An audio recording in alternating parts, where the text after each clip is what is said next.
Olá, Chocomores! Estamos aqui para mais um episódio de Mulher para Mulher Thaís, a segunda edição Doce Outubro Rosa. Hoje eu vou conversar com a Débora Piangers. O sobrenome já denuncia, né, gente? É a irmã Pop. A Débora é professora e também paciente oncológica que veio dividir a história dela conosco. Débora, seja muito bem-vinda, obrigada pelo teu sim, por estar aqui. Eu que agradeço, Thaís. Que bom que deu certo esse ano. Que bom que deu certo esse ano. Eu queria que tu contasse como foi receber o diagnóstico, passar por esse processo.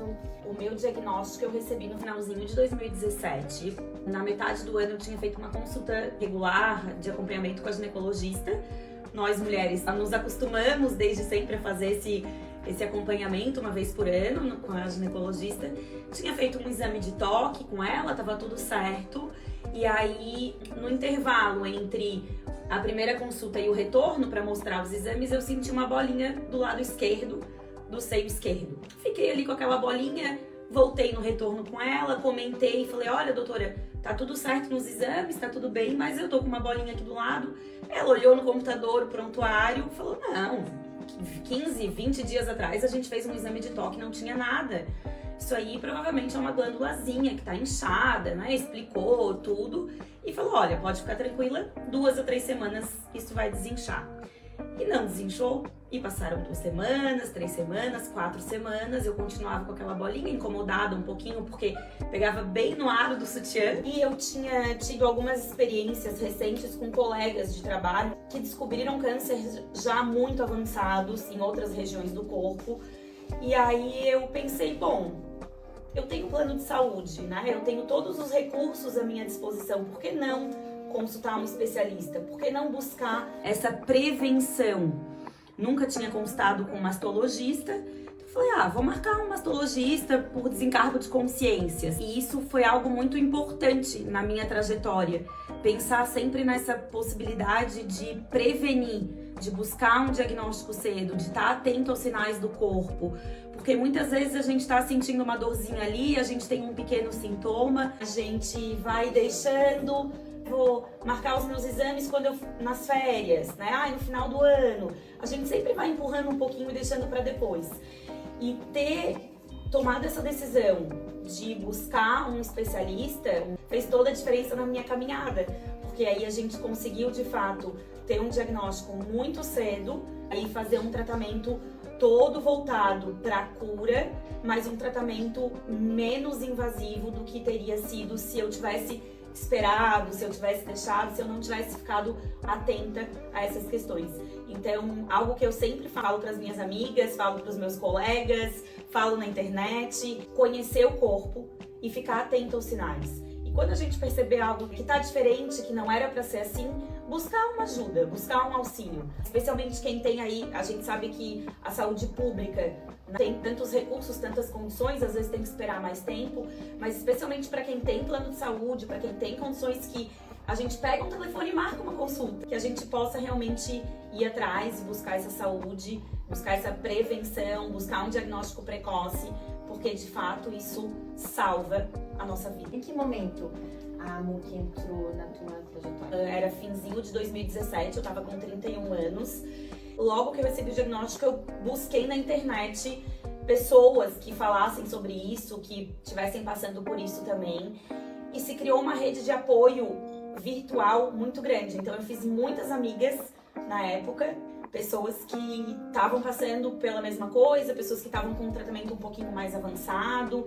E aí a gente começava a buscar, a trocar ideia, a perguntar, né, a saber, olha, tu passou por isso também, a minha médica falou isso, qual é o teu caso, trocar essa informação. E nessa busca virtual, acabou surgindo também a MUC. Uma associação que faz um trabalho maravilhoso aqui. Fui conhecendo as voluntárias, fui me envolvendo, fui fazendo amizade. E no meio disso tudo, a tua mãe também recebeu o diagnóstico, né? Como foi? Sim, Thaís. Juntar, porque uma coisa é você ali, já foram 3 anos, né, de diferença? Foram. Eu recebi no finalzinho de 2017, o diagnóstico era em novembro. Eu comecei o tratamento em dezembro. Então, o auge, assim, aquele período mais intenso de tratamento foi em 2018. Eu fiz a maioria das quimioterapias em 2018, fiz cirurgia, fiz radioterapia, então foi, né, aquela parte do tratamento mais intensa. E a minha mãe recebeu um diagnóstico de câncer de colo do útero em 2020, bem na pandemia. Na época que eu tive câncer, a minha mãe sofreu muito. E a minha mãe é uma mulher muito forte, então ela evitava ao máximo demonstrar. Ela chorava muito, mas escondida. No livro do Pianjas, a gente parece que já conhece a tua mãe, né? Sim. Então a gente tem essa imagem dessa mulher forte. E aí ela se esforçava muito pra não chorar na minha frente, pra se demonstrar forte. E carregou sozinha essa dor, porque receber um diagnóstico de câncer, por mais que hoje em dia a gente fale de um câncer que tem uma grande possibilidade de cura, receber um diagnóstico de câncer aos 31 anos, a gente passa por um luto. A gente abre mão, ainda que de forma temporária, ou talvez de forma permanente, a gente naquele momento que recebe o diagnóstico a gente não sabe. A gente abre mão de muitos sonhos, de muitos planos. Então, passa por um processo ali quase que de luto. A minha mãe passou por esse processo muito sozinha, tentando ser forte.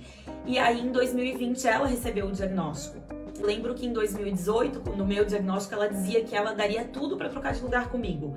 Que ela se questionava muito por que não foi nela e foi em mim, que era tão jovem, que tinha a vida toda pela frente. E aí, em 2020, a gente trocou os papéis. Depois do câncer primário dela, ela teve uma metástase pulmonar, que a gente descobriu em 2021. E agora a gente viu um aumento dessa metástase para outros órgãos, outros locais do corpo. Ela tá em tratamento ainda, é um tratamento bem extenso. Agora tá fazendo imunoterapia, né? Parou de fazer quimioterapia porque a gente já não tinha efetividade nesse tratamento. Então, ela tá fazendo um protocolo de pesquisa de imunoterapia em Itajaí. O que é muito bacana também, a gente vê a ciência cada vez mais avançando, a medicina cada vez mais avançando. E hoje eu falo pra ela, mãe, eu daria tudo pra trocar de lugar contigo. Tu já passou por tanta coisa na vida, tu já sofreu tanto, não precisava, né, de mais um câncer, de mais um tratamento que debilita tanto, que é tão extenso. Ela já tá aí há quase 3 anos tratando. É bastante sofrido pra gente, como família, acompanhar tudo isso, mas ao mesmo tempo nos dá a oportunidade de ressignificar muitas coisas. O câncer, ele traz um impacto imenso na vida de uma pessoa, independente da idade, na vida de uma pessoa jovem, como foi o meu caso, mas ao mesmo tempo ele nos dá essa oportunidade de ressignificar.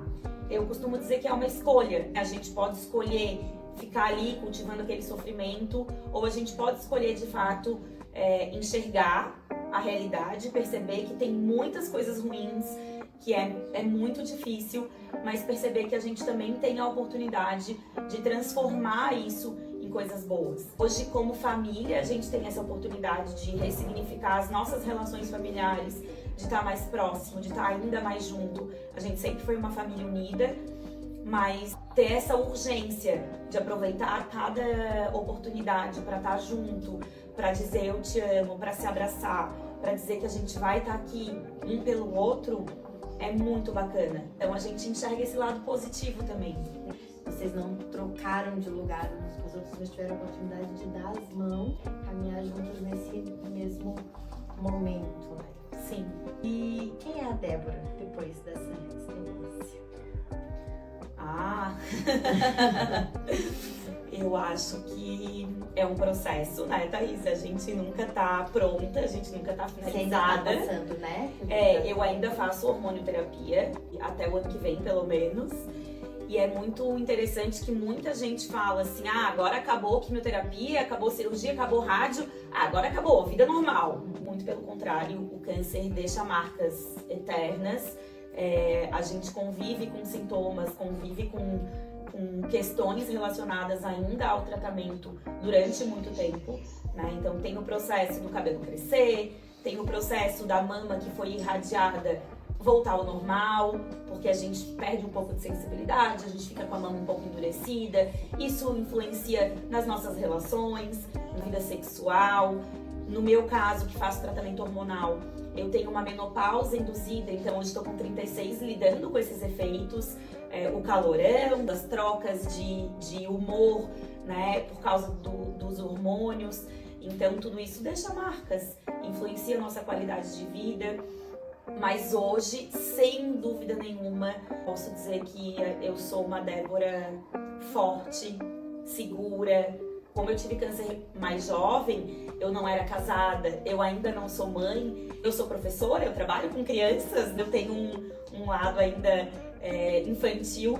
Eu sempre me vi muito como uma menina. E o processo, a trajetória do câncer me ajudou a me construir de fato como mulher. Então hoje eu tenho assim muita segurança da mulher que eu sou, de tudo que eu vivi, da história que eu tenho, da experiência de vida que eu tenho. Isso é visível. Você transmite isso, você transmite essa mulher segura, forte, no teu olhar, no teu falar, na tua postura. E a gente se conheceu pessoalmente hoje, mas você transmite isso. Que bom. Débora, muito obrigada por dividir essa história aqui com a gente. Você gostaria de deixar alguma mensagem para quem está passando por esse processo que você passou? São muitas, né? Muitas mensagens, muitas coisas que a gente pode falar, que a gente pode dizer. E quando a gente tá lá no tratamento, a gente escuta muito que vai passar. Era uma das piores frases para se ouvir naquele momento, porque as pessoas diziam, mas o cabelo vai crescer, mas vai passar. E aí eu falava, bom, então vem trocar de lugar, né? Porque não é você que tá aqui, é fácil falar que vai passar. E não, porque não é você que tá de fato passando. É realmente muito difícil e exige da gente muita paciência, exige da gente muita resiliência. O que eu posso dizer que fez toda a diferença na minha trajetória é tentar olhar para aquilo que é bom. Existem muitas coisas ruins e a gente poderia ficar horas falando sobre isso, mas se a gente parar um pouquinho, respirar fundo, a gente vai enxergar também muitas coisas boas nesse processo de tratamento do câncer. Então, se você tá passando por isso, se você é uma paciente oncológica que tá aí fazendo quimioterapia, com todos aqueles medos, com todas aquelas inseguranças, lidando com todos os efeitos colaterais do tratamento, respira fundo e olha pro lado bom, olha pra rede de apoio que se forma ao teu redor, olha pro carinho que tu recebe, olha pras amizades que você vai fortalecendo nesse processo, pra oportunidade de ressignificar as relações, pra oportunidade de aprender. E o câncer não veio pra te ensinar nada, mas você pode aproveitar esse momento pra aprender coisas que vão fazer toda a diferença na tua história, né? Sim, vai passar em algum momento, enquanto não passa é muito difícil, mas também tem muita coisa boa e a gente pode aproveitar pra olhar para aquilo que é bom e pra viver aquilo que é bom também. Esse é um dos kits, né? Nós temos também o empresarial e o empreendedora. Esse é o kit individual, ele faz parte da campanha. As pessoas adquirindo os kits da campanha estão contribuindo para a MUC, que também faz parte dessa rede de apoio, né? Para pacientes oncológicos. Então fica aqui o meu carinho pelo teu sim. Muito obrigada, Thaisa. Por dividir, agregar nessa campanha, dividindo a tua história, né, conosco. Eu que agradeço o convite, eu te parabenizo por essa iniciativa, né, de levar conscientização, de levar uma mensagem de esperança também para as pacientes e principalmente pelo apoio à AMUC. A AMUC é uma associação que de fato presta um serviço muito importante para as pacientes.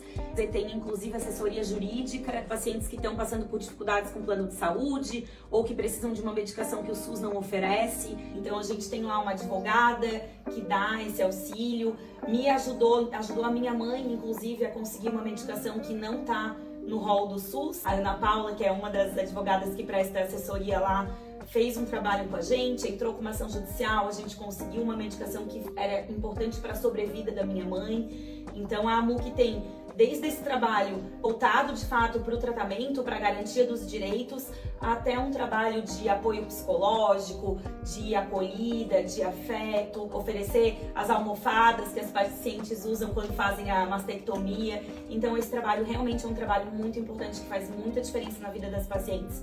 Parabéns por contribuir, né, por despender aí do teu tempo, do teu produto, da tua rede também de empreendedorismo para colaborar com essa campanha que é tão importante e que a gente possa, de fato, levar o Outubro Rosa pro ano inteiro, né? Que o nosso ano inteiro seja rosa para que a gente se cuide, se previna e tenha cada vez mais qualidade de vida. Obrigada mesmo.